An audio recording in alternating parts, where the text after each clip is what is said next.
Hello my dear friends, welcome to my channel Chapter Chat, and today let's read a beautiful poem, The Coromandel Fishers by Sarojini Naidu. So let me tell you what is Coromandel Coast. ये Coromandel Coast क्या होता है? Coromandel Coast जो हमारे Indian states हैं south most part के, like Tamil Nadu, Andhra Pradesh and the union territory Pondicherry, तो इन states के जो कोस्ट हैं, जो सी कोस्ट हैं, उसको कोरोमंडल कोस्ट कहा जाता है. और सी कोस्ट में बहुत सारे मछुआरे होते हैं जो मछलियाँ पकड़ते हैं समुंदर में, ओशन में. सो हमारा जो ये पोएम है द कोरोमंडल फिशर्स, ये पोएम उन फिशरमैन के बारे में है जो कोरोमंडल कोस्ट में फ़िश पकड़ते हैं. और पोएट उनके बारे में क्या बोलना चाहती है, let's read. So let's start the poem. Rise brother rise, the awakening skies pray to the morning light. So here जो पोएट हैं हमारी सरोजनी नायडू, वो कह रही हैं, वो फिशरमैन से कह रही हैं, राइज ब्रदर राइज, मतलब गेट अप, उठ जाओ मेरे भाइयों, उठ जाओ, सुबह हो गई है. Awakening skies pray to the morning light, the wind lies asleep in the arms of the dawn. So जो अभी है, सुबह उठ गई है और काम पे, तुम्हारे काम पे जाने के लिए टाइम हो गया है, जो मछली पकड़ने जाते हो उसका टाइम हो गया है, let's go now. The wind lies asleep in the arms of the dawn like a child that has cried all night. सो यहाँ पे कह रही है जो विंड है वो रात, जो कोस्ट होता है, जो सी कोस्ट होता है, जो समंदर के पास, रात को बहुत तेज़ हवाएं चलती हैं. The wind blows at a very high speed at night. रात को बहुत तेज़ हवाएं चलती हैं और जैसे ही सुबह होती है वो विंड एकदम शांत हो जाती है. तो यहाँ पोएट हमारे विंड और एक चाइल्ड को कंपेयर कर रहे हैं. जो छोटा बच्चा होता है, जो न्यूबॉर्न बेबीज़ होते हैं, छोटे बच्चे होते हैं, वो रात को सोते नहीं हैं, वो जनरली रात को बहुत रोते हैं, रात भर रोते हैं, और सुबह जैसे ही होता है वो अपने माँ की गोद में आराम से सो जाते हैं. थके हुए रात भर रोते हैं तो सुबह सो जाते हैं. वैसे ही पोएट ने यहाँ पे विंड और एक छोटे बच्चे को कंपेयर किया है. जैसे ही छोटा बच्चा रात भर रोता है और सुबह सो जाता है, वैसे ही विंड रात भर बहुत तेज़ हवा चलती है, रात भर बहुत तेज़ हवा चलती है और सुबह वो शांत हो जाता है. Next line is, come let's gather our nets from the shore and set our catamarans free. तो अब पोइट कह रही हैं, come let's gather our nets. Nets मतलब यहाँ पे फिशिंग नेट्स, जो फिशरमैन जो अपना नेट्स लेकर ओशन में जाते हैं, चलो हम अपने नेट्स गैदर करते हैं, इकट्ठा करते हैं, और उनको कहाँ जाना है, ओशन में जाना है. Shore and set our catamarans free. Catamarans, the meaning of catamarans is fishing boat. जो हमारे फिशिंग बोट हैं उनको ओशंस में छोड़ देते हैं, मतलब लेकर जाते हैं ओशंस में. To capture leaping wealth of the tide. Leaping wealth का मतलब यहाँ पे होता है फिश. वेल्थ क्यों कहा गया है, क्योंकि जो मछलियाँ उनको मिलेंगी वो मछलियों को लेकर वो मार्केट में बेचेंगे और उनसे वो उनको पैसे मिलेंगे. सो उनको leaping wealth is fish here. For we are the kings of the C.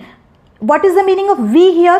We का मतलब होता है हम, जो मछुआरे हैं, जो वो मछुआरे हैं वो बोल रहे हैं वो कि वो समंदर के राजा हैं. Obviously they are the kings of the sea, क्योंकि वहाँ के सी में कॉमन लोग तो जा नहीं पाते. जो कॉमन मैन है वो सी में नहीं जा सकते. सी में बेसिकली जाते हैं जो फिशरमैन हैं. और हम जैसे लैंड के बारे में हमें बहुत नॉलेज होता है कि रोड कहाँ है, मार्केट कहाँ है, हमारा घर कहाँ है, वैसे ही इन फिशरमैन्स को ओशन में जाके उनकी इतनी प्रैक्टिस हो जाती है कि ओशन में कहाँ क्या है, कहाँ पे ज़्यादा मछलियाँ मिलेंगी, कहाँ पे गहराई होती है, क्या होता है, उनको सब अच्छे से पता होता है. No longer delay let us hasten away in the track of the seagulls call. तो अब the poet is telling no more delay, और डिले मत करो और लेट मत करो. Let us hasten away. The meaning of hasten is move quickly, जल्दी जल्दी करो.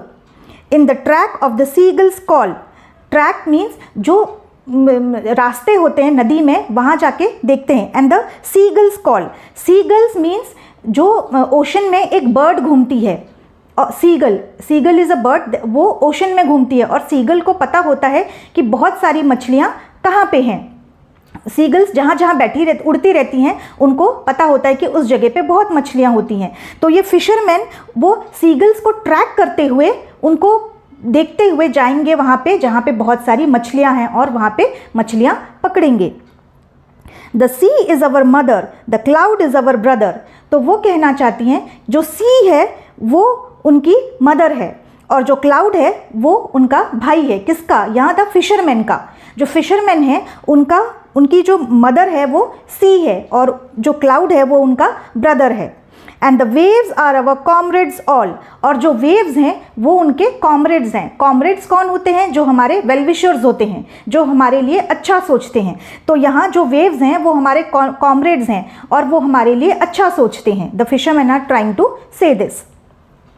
What though we toss at the fall of the sun, where the land of the sea god drives? So the next the fishermen they are telling, what though we toss at the fall of the sun? जब अंधेरा हो जाएगा, जब शाम हो जाएगी, evening time में हम कहाँ होंगे हमें नहीं पता। Where the hand of the sea god drives, जो यहाँ पे सी गॉड मीन्स जो समंदर के जो देवता होते हैं, जो गॉड होते हैं, वो हमें कहाँ लेकर जाएंगे हमें पता नहीं है, वो किधर लेकर जाएंगे। He who holds the storm by the hair will hide in his breast our lives. He means God. God को वो बोल रहे हैं, जो गॉड जो स्टॉर्म को अपनी बालों में रख लेते हैं, जो पकड़ के रखते हैं। He who holds the storm by his hair, जो गॉड हैं वो स्टॉर्म को कैसे रखते हैं? पकड़ के रखते हैं। Will hide in his breast our lives, वो क्या करेंगे अगर स्टॉर्म आया तो वो उनकी छाती पे हमें रख लेंगे। Sweet in the shade of the coconut glade, sweet जैसे कोकोनट ग्लेड मीन्स शेड, जो कोकोनट की जो ग्लेड होती है उसकी शेड में कितना अच्छा लगता है। जैसे आप देखोगे सी कोस्टल एरियाज़ के पास बहुत सारे कोकोनट ट्रीज़ होते हैं, वहाँ पे बहुत होते हैं, तो उनकी छाँव, उसकी जो कोकोनट का जो शेड होता है वो कितना अच्छा लगता है, बहुत वहाँ पे शांति मिलती है, धूप से बचने के लिए वहाँ पे बैठा जाता है। And the scent of the mango groves, और जो आम की जो बगीचे होते हैं उसकी खुशबू कितनी अच्छी होती है, क्योंकि वहाँ पे आम की खुशबू आती है। And sweet are the sands at the full of the moon with the sound of the voices we love. ये सब चीज़ें हमें कितनी अच्छी लगती हैं, जो हवाएं आती हैं, हवाओं में जो खुशबू बिखेरती रहती है हवाएं, वो खुशबू भी हमें कितना अच्छा लगता है। Moon with the sound of the voices we love, and जो रात में जो भीनी भीनी जो हवाएं चलती है, जो आवाज़ आती हैं, वो सब हमें बहुत अच्छा लगता है। But sweeter O brothers the kiss of the spray and the dance of the wild foam's glee. But इससे भी कोई और चीज़ है जो बहुत अच्छी है। ये मैंग्रोव्स और ये कोकोनट की जो छाएँ होती हैं, ये सब तो अच्छी हैं, हमें बहुत पसंद है, पर इनसे भी एक और चीज़ है जो हमें बहुत और अच्छी लगती है। क्या है? The kiss of the spray and the dance of the wild foam Glee. जो समंदर में जो वेव्स चलती हैं, जब वेव्स होती हैं समंदर में, वहाँ पे फोम बन जाता है। जब वेव्स एक दूसरे से टकराती हैं समंदर में तो वो फोम क्रिएट हो जाता है, वाइट कलर का फोम क्रिएट होता है। तो वो देखने के लिए, वो देखने से हमें और भी ज़्यादा खुशी मिलती है, वो देखकर उन्हें और तसल्ली मिलती है। That is their work place, वो उनका काम की जगह। फिशरमैन, हम जैसे अपने काम की जगह पे जाते हैं, डॉक्टर अपने ऑफिस में जाते हैं, इंजीनियर जो होते हैं वो अपने आर्किटेक्चरल ऑफिस में जाते हैं काम करने के लिए, हर कोई अपने अपने जगह में जाता है। तो ये फिशरमैन का काम कहाँ है? उनको कहाँ से रोज़गार मिलता है? उनको पैसे मिलते हैं ओशंस में वो जाते हैं और वहाँ से वो अपने लिए फ़िश पकड़ते हैं और उन्हें मार्केट में बेचते हैं, तो उन्हें पैसे मिलता है। So that is their work place. तो obviously they will love their workplace. Next is row brothers row to the edge of the verge where the low sky mates with the sea. तो last में जो है ये बोल रहे हैं कि रो ब्रदर्स रो, मतलब अपनी जो बोट है उसको और तेज़ चलाओ और हमें वहाँ दूर तक जाना है जहाँ पे where the low sky mates with the sea. हमें उतनी दूर जाना है जहाँ स्काई और सी दोनों एक हो जाएं। जैसे आप देखोगे जब आप बोट में बैठ के जाते हैं तो जब दूर देखते हो तो वहाँ पे लगता है कि जो स्काई है और ओशन है वो एक पॉइंट पे जाके दोनों मिल गए हैं, हमें ऐसा लगता है देख के। और वो सीन कितना प्यारा होता है, जैसे दोनों वहाँ पे जाके मिल गए हैं जब दूर में देखते हैं। तो वही वो फिशरमैन कह रहे हैं कि हमें उतनी दूर जाना है जहाँ पे वो दोनों मिल जाएं। Hope you liked the poem. If you have any comments, please do write me on the comment section. And please do subscribe my channel for more videos. Thank you.